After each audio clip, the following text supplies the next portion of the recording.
Voilà, nous voici donc arrivés au terme de cette première conférence pour l'emploi, ou plutôt devrais-je dire à l'issue de cette première partie, de cette première conférence pour l'emploi, puisque les échanges riches, nourris, intenses, animés parfois que nous venons d'entendre ces 2 derniers jours, et en particulier cette dernière heure, nous invitent, nous imposent de poursuivre le travail de manière assidue dans les prochaines heures, dans les prochains jours et dans les prochaines semaines. Alors je tiens à remercier chaleureusement les partenaires sociaux qui se sont investis dans les débats, vous venez encore de l'entendre et de le voir il y a quelques instants, ainsi que les ministres régionaux qui ont illustré nos travaux avec leurs enjeux spécifiques à leur région. Natuurlijk moeten we ook benadrukken dat verschillende instellingen en raden kwalitatief werk hebben afgeleverd, die voorbereiding heeft de debatten gevoed. En ook het werk van de voorzitters van de thematische groepen verdient een vermelding. Zo hebben de discussie van de sociale partners schitterend samengevat. Tot slot we rekenen op de medewerking van verschillende administraties die hun expertise ter beschikking stelden. Bovenal ook een bijzonder woord van dank aan de medewerkers van de FOD werkgelegenheid. In moeilijke omstandigheden hebben ze alles in het werk gesteld om deze conferentie tot een succes te maken. Alors il s'agit à présent d'analyser les riches débats et les informations reçues au cours de ces 2 journées d'échanges très nourris, je le répète. Nous veillerons également à inclure les voix qui se sont fait entendre en marge de la conférence, puisque nous avons en effet reçu certaines contributions du monde académique, ainsi que, et j'en suis heureux, des témoignages de personnes privées. Et donc merci déjà à vous tous qui, bien que n'ayant pas participé directement ici à la conférence, avez fourni votre analyse et ce regard pertinent sur la fin de carrière harmonieuse.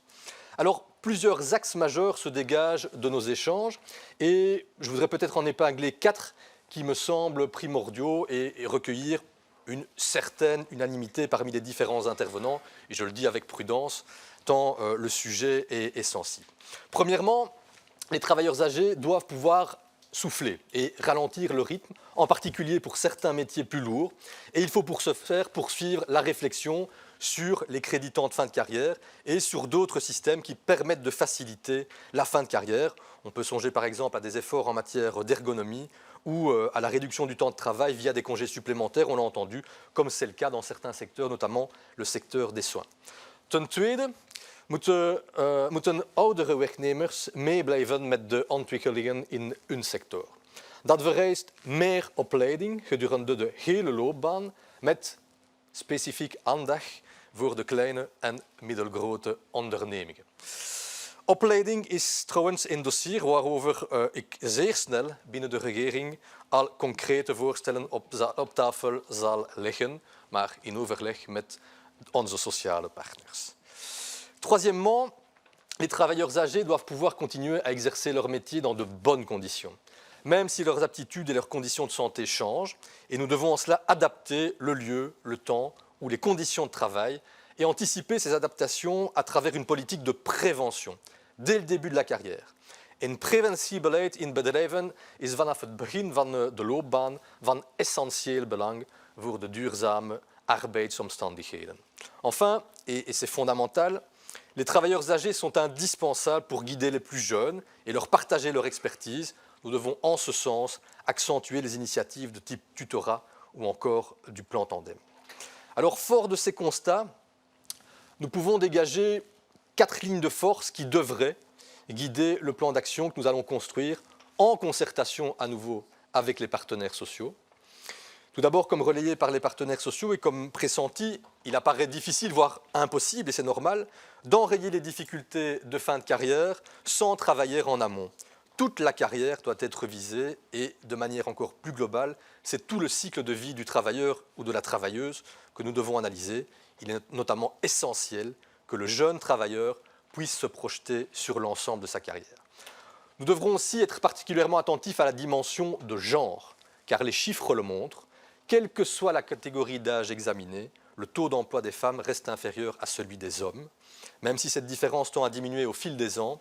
En 2018, dernière donnée valable disponible, seuls 45,6% des femmes de 55 à 64 ans étaient toujours actives sur le marché du travail, contre 55,1% des hommes du même âge. Et l'écart s'aggrave encore si l'on cumule d'autres critères comme les origines, l'état de santé ou encore le niveau de qualification. Il est donc nécessaire de mettre l'accent sur un meilleur équilibre entre vie professionnelle et vie privée, avec une plus grande participation des hommes aux charges du ménage, de manière à réduire la pression sur la carrière des femmes. Et je l'ai entendu à plusieurs reprises cet après-midi, la question de l'accueil de la petite enfance, la question du partage des charges du ménage sont essentielles.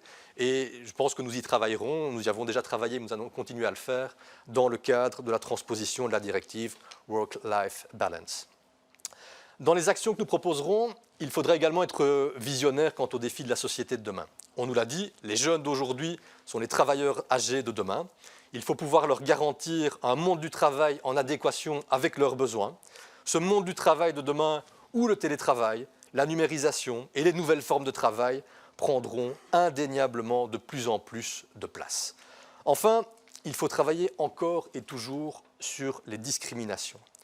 Il est déjà compliqué pour un travailleur de se maintenir au travail au-delà de 50 ans, mais il est encore plus difficile de retrouver du travail en cas de départ involontaire du marché du travail.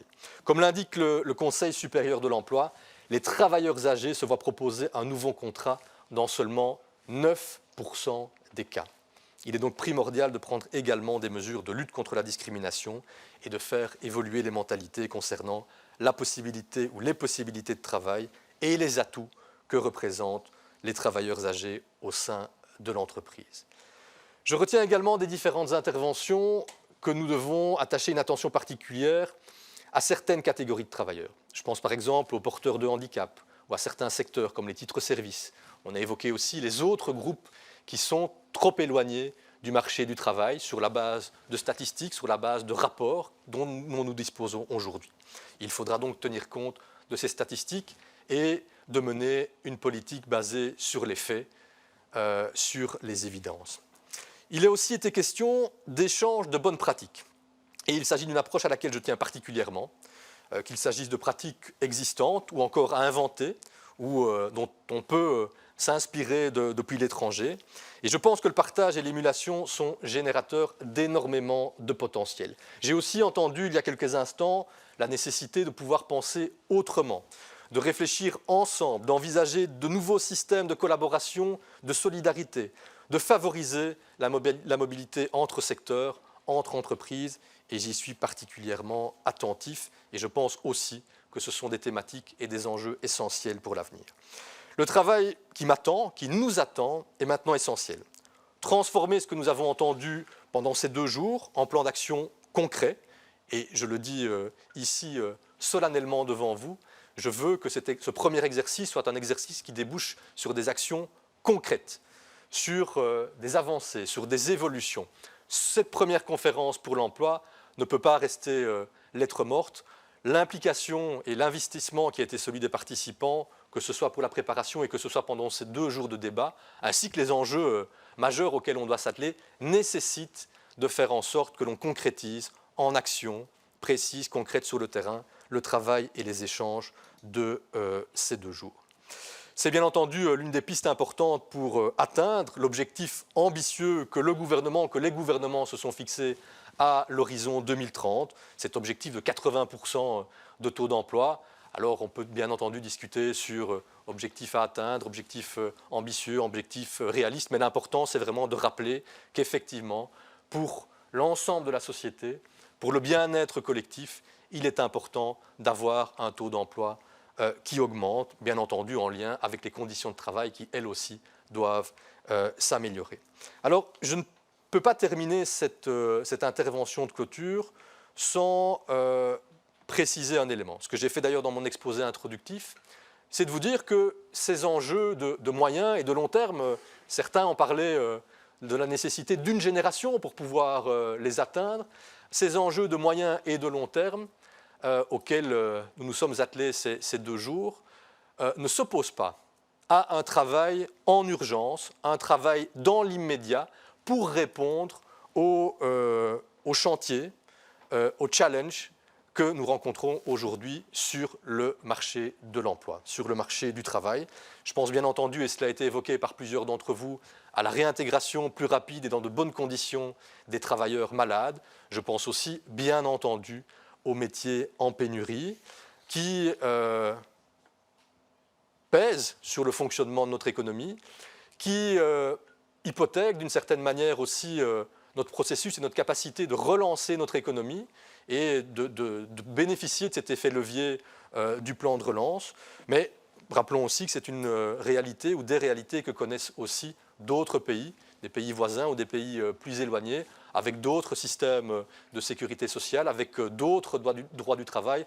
Et donc nous devons absolument objectiver la situation et pouvoir y apporter les réponses de manière rapide, urgente, mais respectueuse aussi de l'ensemble de la société et bien entendu de la concertation sociale. Et c'est un sujet qui fera l'objet d'une conférence interministérielle dans les prochains jours, je dirais même dans les prochaines heures, puisqu'elle a finalement été avancée à vendredi, et que ce vendredi, avec mes collègues ministres de l'Emploi et du Travail des régions, nous allons nous atteler, nous pencher sur cette question des métiers en pénurie, qui appelle toute une série de réponses, qui appellent aussi à objectiver la situation, et certains d'entre vous l'ont fait aujourd'hui, en pointant certaines incongruités ou certaines difficultés rencontrées sur le terrain. Et donc, c'est vraiment la nécessité de pouvoir aborder cette question de manière rapide, urgente, sereine, dans le respect des uns et des autres, pour apporter des solutions sur le court terme, mais aussi sur le moyen et sur le long terme. Et je sais, en tout cas j'en suis convaincu, que je pourrai compter sur vous, sur votre participation, je l'ai encore vu aujourd'hui, sur votre implication, parfois forte, et bien entendu avec des points de vue qui ne sont pas toujours partagés, mais pour que l'on puisse aborder ces questions de court terme, de très très court terme pour certaines, de moyen et de long terme, ensemble au bénéfice de l'ensemble de la société. Je vous remercie.